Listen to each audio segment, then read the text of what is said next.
Okay, looks like this one goes all right. This is the third time doing this now. The first one was with NVIDIA, and it did that quarter screen thing. The last one I didn't forgot to bloody screen capture, so hopefully this one should work okay. Okay, so for this little tutorial, I'm going to show you how to make these, which is what I've been making recently. That's because, well, they're easy and it covers all the basics that you're going to need to know if you want to dabble in this. So what we got is we'll start with this, and obviously we need to double it up to put it above it so that we can make our walkway. But first, want to point. I mean, this is something I do, something that doesn't need to be done. But if you look at the tops of these four, they're all exactly the same texture, and I don't like that, so I'm going to change that.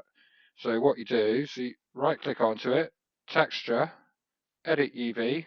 This will bring up the UV maps, and essentially then the mesh is kind of spread out on top of the texture. And for these parts, if you have a look at the way the triangles are, it's obviously this bit.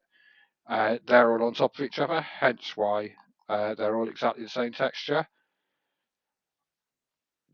When things are on top of each other, you can't just obviously select all and then move them about,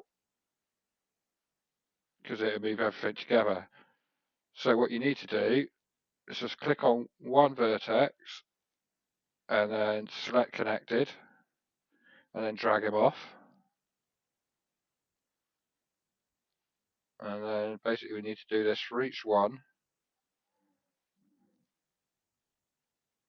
And I'm not going to lie, they're finicky as hell to get hold of sometimes.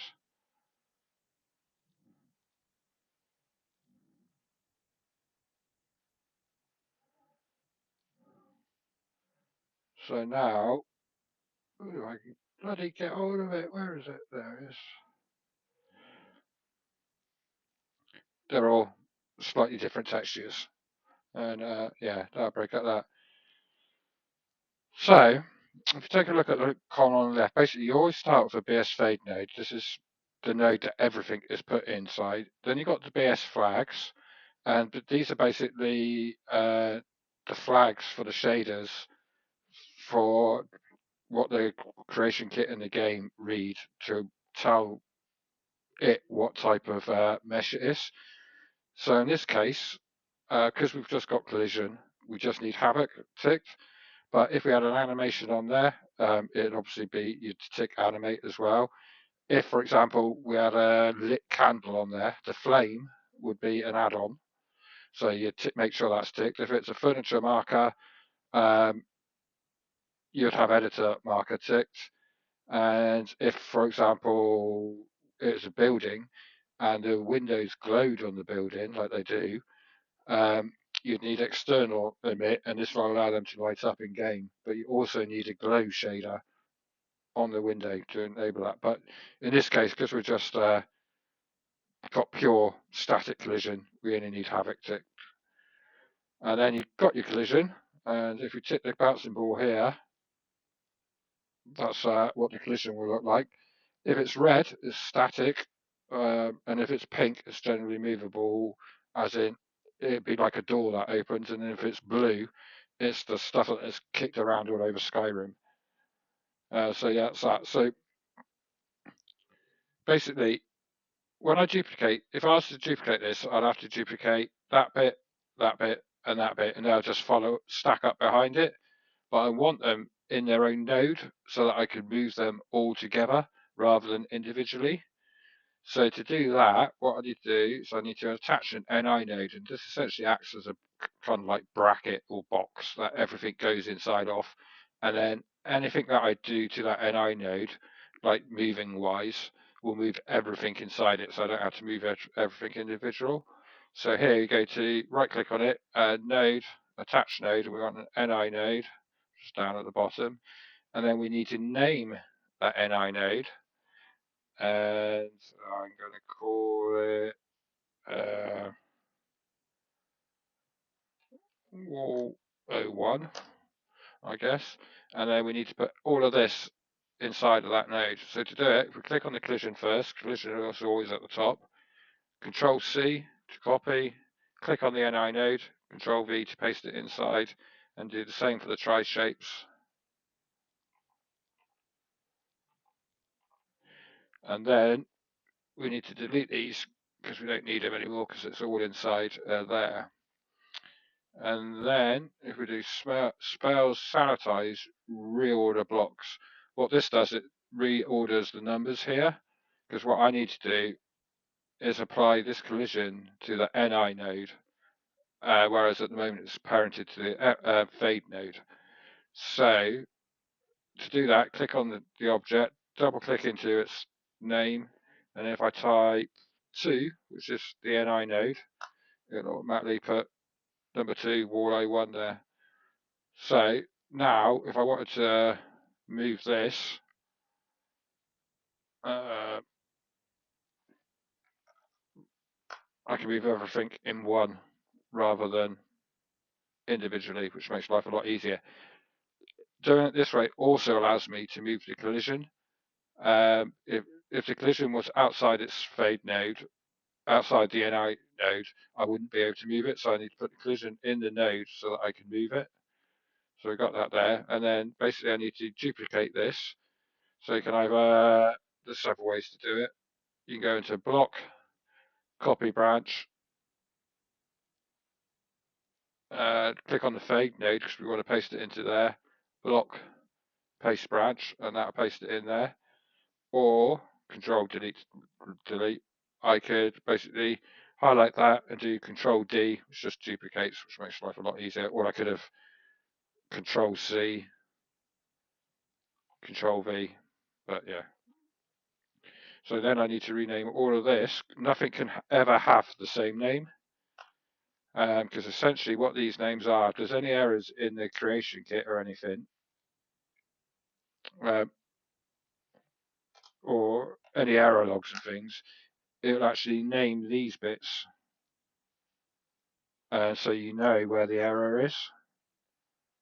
And yeah, if there's any with the same name, I believe it actually might crash the desktop problems. So don't quote me on that. Anyway, we've got that one done. So now I need to move it. So we go right click on it, transform, edit. I want to move it up 300. So basically, off the center point, if you were to type in, well, let's type something, a figure, move it one way. But if you want it to move in the opposite direction, if you put a minus in front, it move it there. That's where I want it. So that's that. So we're all set up now. We need to get our walkway put in between it. So for that, have I got it open? Yeah. Basically, I pulled out a wooden floor tile from the game, which I need to convert to my stone tile. There's several ways to do this, but most basic way is to click into the tri-shape, open it all the way, go to the shaders, texture sets, and then you can click into here, and in this version of NifScope, it brings up this menu and I can pick it. Beforehand, you basically used to open up Windows window and you'd go in the normal file system and do it. So what I want is the stone floor texture, which I believe is that one. So double click and it puts it in. Then I need the normal for it.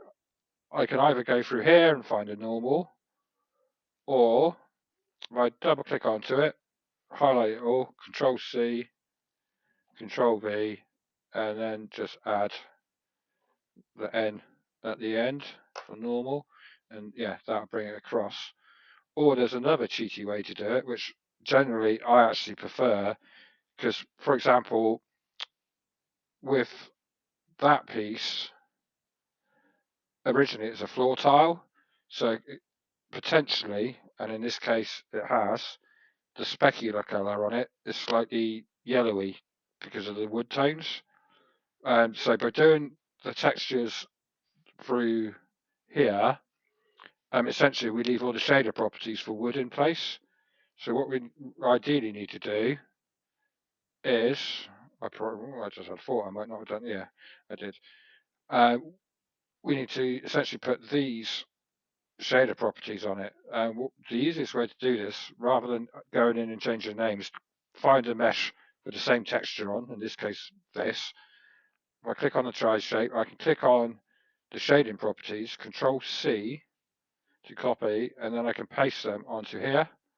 So then I need to click onto the BS tri-shape because I'm pasting them into there. And if I do Control V, it'll bring over the shaders set up properly, and I can just delete the old one. So that's our floor piece. Obviously, it's not big enough for what we need. So what we need to do is duplicate it 3 times and set it up as the floor. So again, what we need to do is put it in its own NI node just to make life easier when we go to move it later. And basically we need the collision and the tri-shape, and then again, well, we can delete the old. Yeah, we don't need the BS flags on this because essentially we're going to copy this whole lot into the other mesh, and it's got its own BS flags on there, so we don't need this one. So we got that now. So spell, then we go to sanitize, reorder blocks. Again, this reorders the node so that when we put the collision, set up the collision to node 1 this time, which, by the way, I haven't named. Yeah, so we'll call this floor node. There we go. Actually, let's call that floor node 1 because we need 4 of them. And so essentially now the collision and the tri-shape is inside this NI node. So I can Control D to duplicate, click on the NI node because that's what I'm copying, and then Control D, Control D, Control D, bring it up. Then I need to change each one of these again to 2. Should change the name of this as well. Floor 02. I mean, what you call them isn't important. It's just it's got to be relevant, just so that when you do need to know, you can find it easily. 3 floor 03.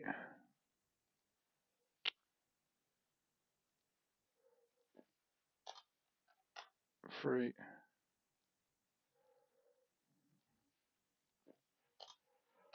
4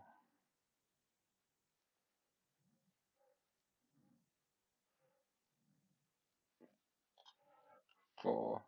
Let's name this one 1.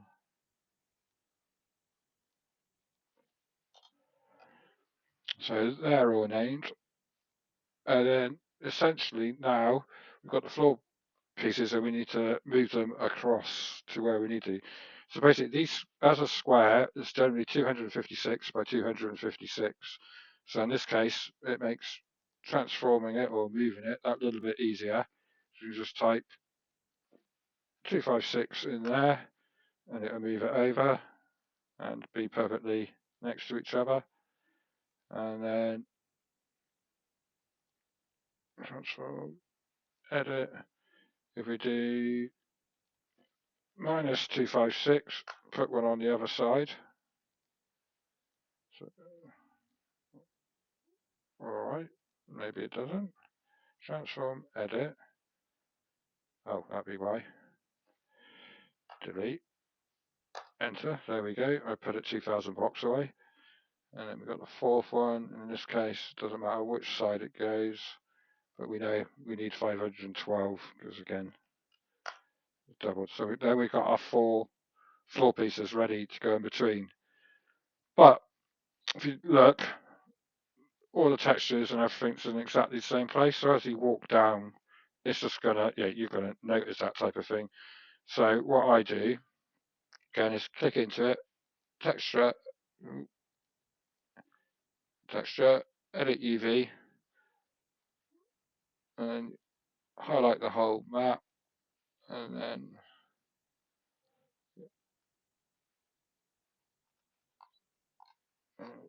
basically I need to get zoomed in so I can see what I'm doing.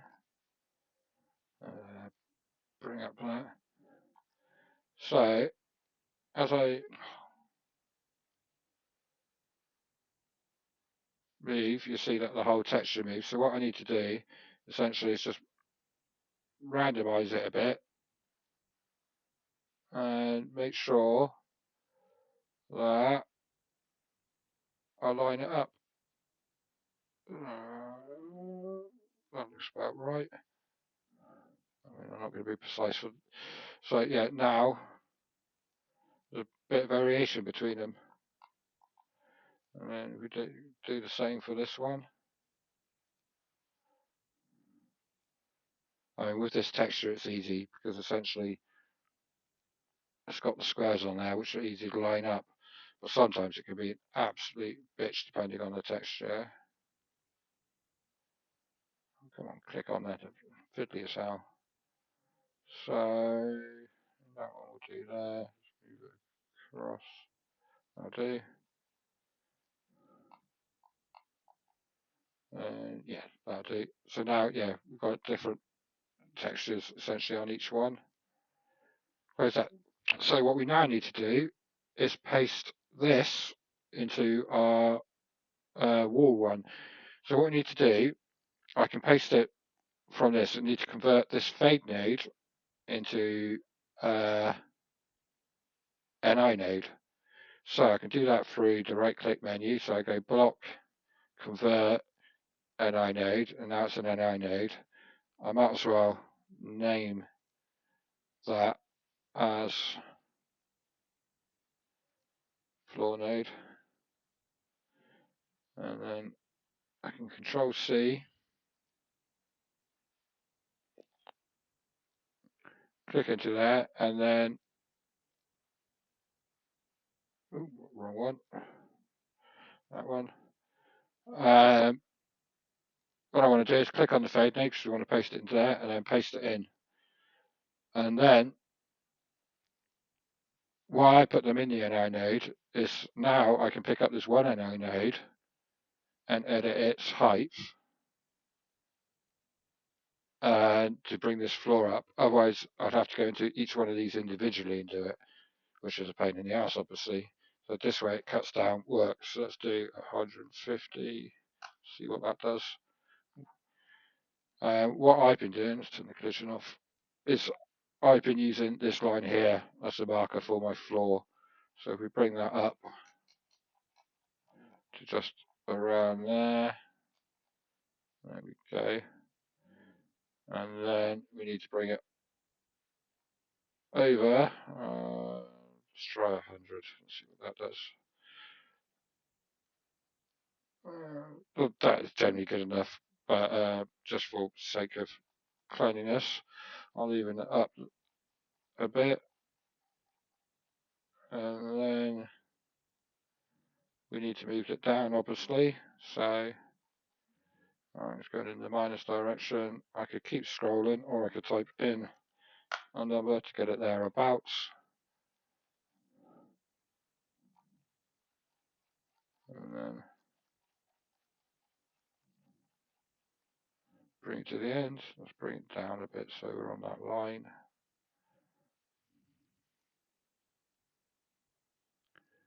And now, essentially, that is finished. But one thing, going back to textures, you'll notice is where I copied this across, these ones are exactly the same as these now. So if we click on these, texture, edit UV, now that they're separated, I only need to pick them all up and move them a little bit. I mean, it's totally random and it would change up these sides. And if you like this and this is exactly the same. So if I do the same on there, all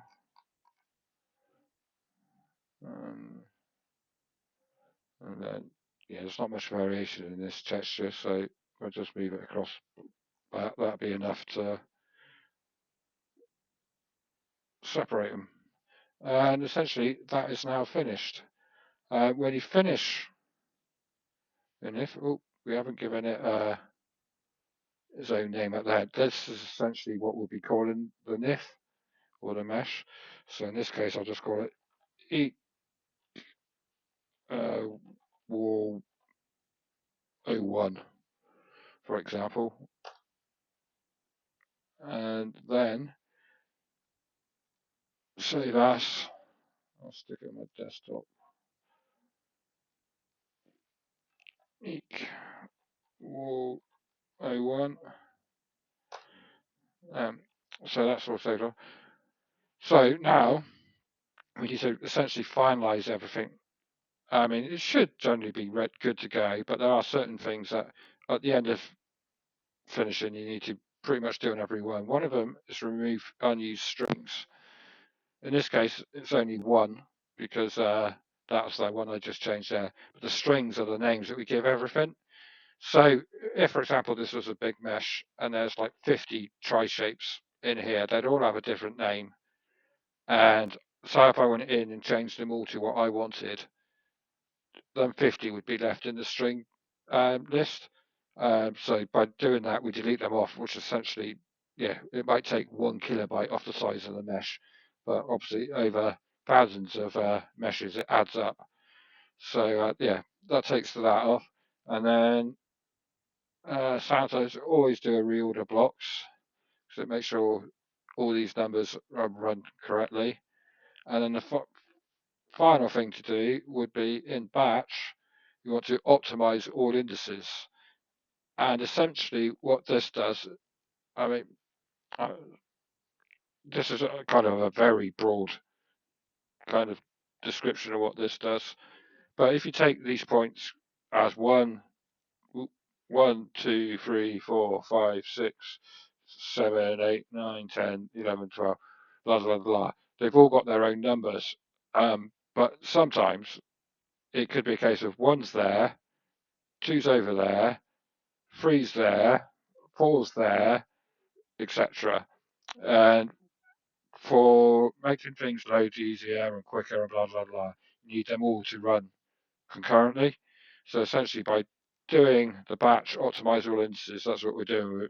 It will go through and rename them all in order so that it loads that little bit quicker and smoother.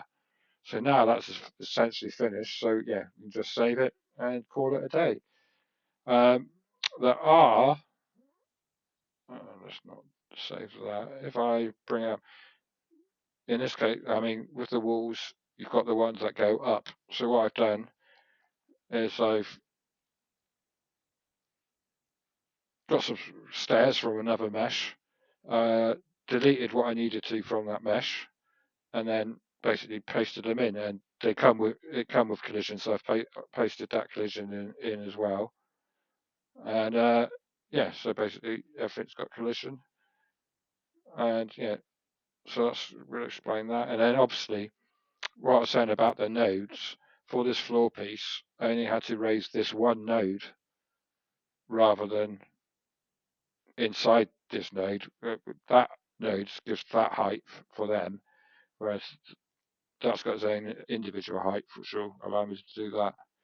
And these overhangs and things, I'm not going to worry about. Essentially, by the time we join them up, we're going to have a big column here, a big column here, and I've made extra floor pieces that we can stick over the top to kind of bridge gaps and things. So yeah, that's kind of all sorted. I got them in floors. So the best one I think probably we'd end up using most is this one. Essentially, it's got these either edge side, and essentially they can hide cracks, and it gives us some depth then to raise this up and down to counter different levels of floor height. So there's that. And yeah, that's got basically, I've made up just, or pulled out other floors that might come in handy. And yeah, I made that so we could just randomly stick it down if we need to and things. But yeah, so that's basically a basic mesh. Oh, there is one little trick I could show you.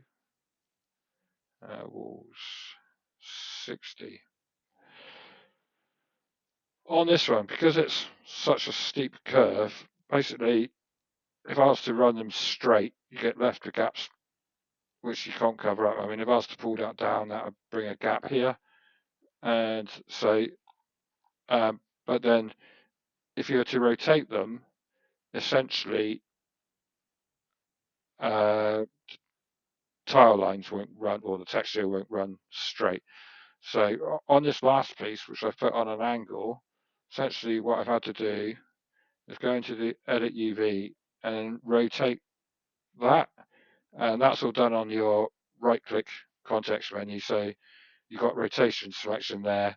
And all I did was, I think I moved it like 15 degrees, see how it lined up, and then moved it by 1 until I got it where I needed.